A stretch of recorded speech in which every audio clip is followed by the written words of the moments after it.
And we're live. It is it's Ken Beck, I think, is this Scrum. Oh yes, I should put the link in the meetup thing. That really doesn't makes much difference. Recently, it's Sam and Thomas here. Thomas, how are things with you?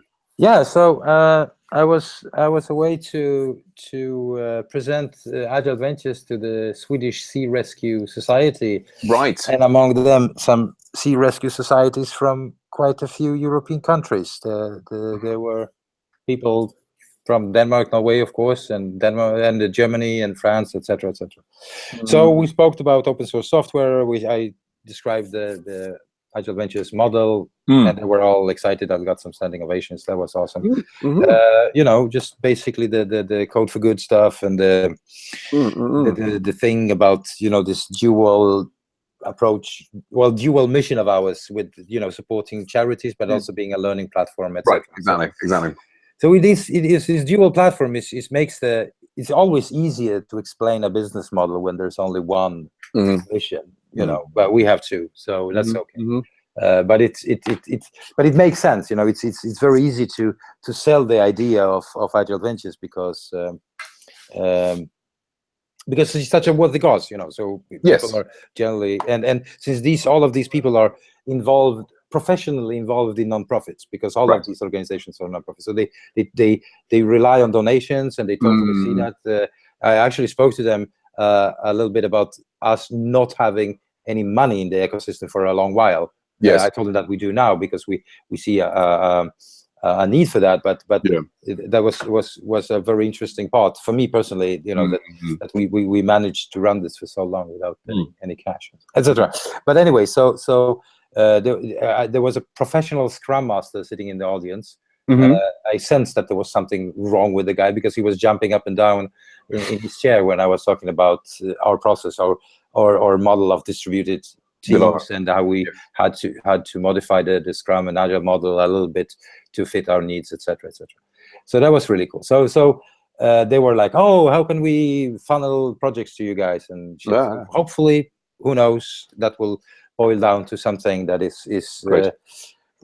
can initiate some new projects for us. So that's cool. And that's my Agile Ventures report, I guess. Excellent. Thank you so much. Yes, good show. So yeah, my report, since, what was it, the last one, I was in a Scrum with Laura, and we got her sorted out and unblocked on local support.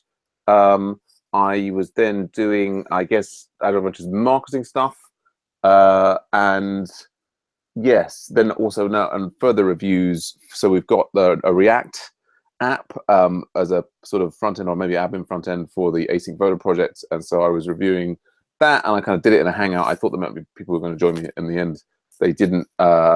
Further review on a local support PR. Actually, like an administrative interface to the async voter. Well, I think it's what we've actually, because with the async voter projects, we've got a kind of a RESTful core in Node.js, and then so we've got a couple of interfaces that have been developed. One in React, one as a Slack bot.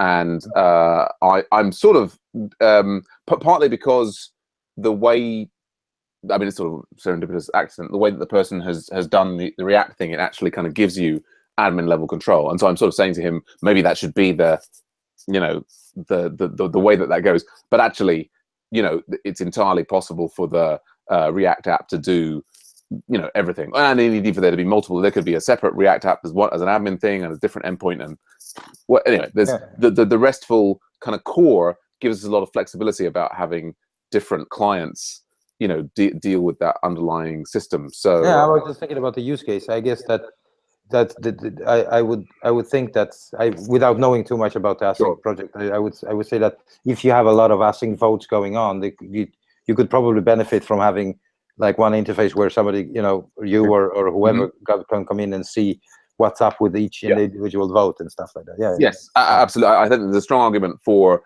the Slack interface is very good for the individual who just wants to have a single interaction, to vote on something, and they don't want to have to navigate through a big interface to find the thing that they care about. Whereas from the admin point of view, you want to get a big picture of all the votes that are going on, and maybe someone has said, oh, we're having this problem with this vote, and he voted the wrong thing, and he needs it changed or whatever. trying to do that through a chatbot interface as the admin could kind of be painful. That's the kind of thing when you want a sort of a power user overview of all of the votes and could go in. So I think there's a potentially a nice division of labor there, just as you're imagining. Yeah. So are you guys spiking this up, or is this test driven, or what's up? It's got some tests. It's got Mocha or what? It's in jest and sign on. Okay. Are the initial but the tests. This latest pull request that I was just reviewing was specifically is a spike to just get the posting action working. So it needs some. I read something about Cucumber in JavaScript as well, or was that? Yeah, that's for the RESTful core. Yeah, so Okay. we've been using Cucumber.js, and there's some concerns about the dependencies in the world.js files, and where there's talk about switching to this. There's a re-implementation of Cucumber in a thing called Yada in Node.js. That might be a better alternative. So yeah, the guys who are working on the RESTful core, as opposed to the interfaces, are they're keen to get that part of it right, which I think is the right motivation. Okay, so, cool. So that's good. Yes, and so yeah, I'm actually managed to get up to date. I mean, the thing I'm doing today actually is I'm kind of profiling what I'm doing. I'm trying to follow this eliminate, delegate, simplify, automate thing to try and identify the key elements in my day that are taking up too much time, and so on and so forth. So I'm continuing with working on that. Yeah, the wonderful blog post from Sigu about the Kenyan boot camp that I think we just want to share as far and wide as we can, because it's just really exciting to hear about what they're doing. I guess I'm not blocked. The usual one for you and I is just not enough time. I guess right now, having got those things out of the way, I will probably move on to website one. I guess it's either working on getting the Slack bot hosted, or working on the payment frameworks for website one. But so yeah, I'm kind of going to do some. I'm going to be at a hangout, whether anyone joins me or not, after this Scrum. Cool. Sounds great. I'm very excited about this async thing. I think you guys are doing a great job. I am not particularly fond of asynchronous voting, but I'm more interested in the project because of the technologies you guys are using. But that sounds really interesting. Yes. I think it's very nice to find. We've talked for a long time about having an active Node project, and I think it's great to have one. It gives us diversity. We've got there's a number of other projects that are sort of active. We've got a closure project that's got one guy there.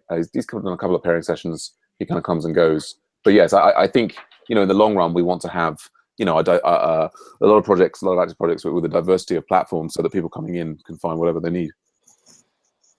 Good stuff. Well, I think that's our Scrum. Is there anything else that you and I need to sort out? Can we take one? Just a question of recording, off screen. Sure. Well, let's finish the